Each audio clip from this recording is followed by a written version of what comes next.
Welcome back to another edition of Health Hack as I talk about our gut health. And today I want to talk about the connection between antibiotic use and the health of our guts. And in recent years, the number of antibiotics being prescribed is just escalated dramatically, and it is actually negatively impacting the health of our guts. First of all, there are 24 million pounds of antibiotics prescribed per year in the US, and 19 million pounds of those are for animals to have them grow bigger and fatter so that they can then go and be slaughtered and become food on our tables. The problem is then we're then eating that and we're getting those antibiotics into our body through the fact that the animal took them. And then the other 5 million pounds are being prescribed directly to humans.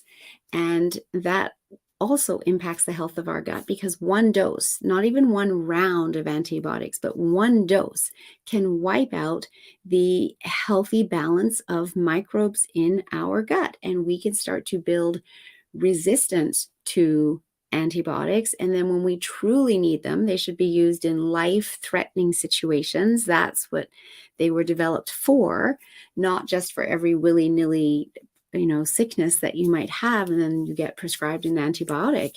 So what's happening is the overuse of them is causing us to become resistant to them. And as a result, 90,000 people per year are dying because they've built up resistance to the antibiotic use, and they can't then get the treatment, the life-saving treatment that they need because it no longer works. So first of all, question whether you truly need the antibiotic that's being prescribed to you. Is it a life-threatening situation? Definitely for children under 4, we don't want to give them antibiotics unless it's a life-threatening situation because their little guts are just starting to develop and become healthy, and we don't want to wipe out that careful balance in their gut. Remember, 70% of the immune system is also housed in the gut, and if the gut isn't functioning well, then the immune system can't function well either.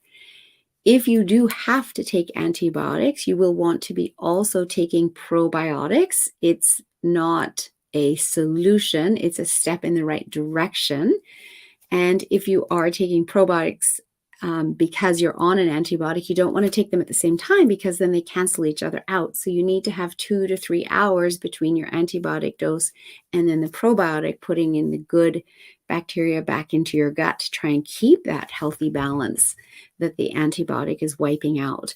There's also been research done that shows a correlation between overuse of antibiotics and other lifestyle diseases because the gut's being wiped out and it can't keep the body as healthy as it otherwise would because the immune system isn't functioning as well.